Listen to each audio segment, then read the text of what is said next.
How to download music from YouTube to MP3. So this is actually very simple, and I'm going to show you a way in order for us to be able to download copyright-free MP3 music here in YouTube. Now, in order for us to do that one, go ahead and click your profile, click YouTube Studio, and once we are here, what you're going to do is scroll down here to the left, and you should be able to see the audio library. Go ahead and click that one. Now, once you are seeing something like this, I want you to go ahead and choose any music here. You can go ahead and basically use the search filter here. There are sound effects as well here.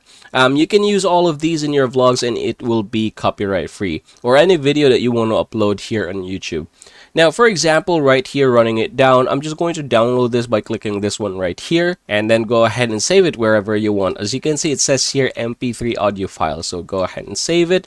And then you can go ahead and basically play this one, just like so.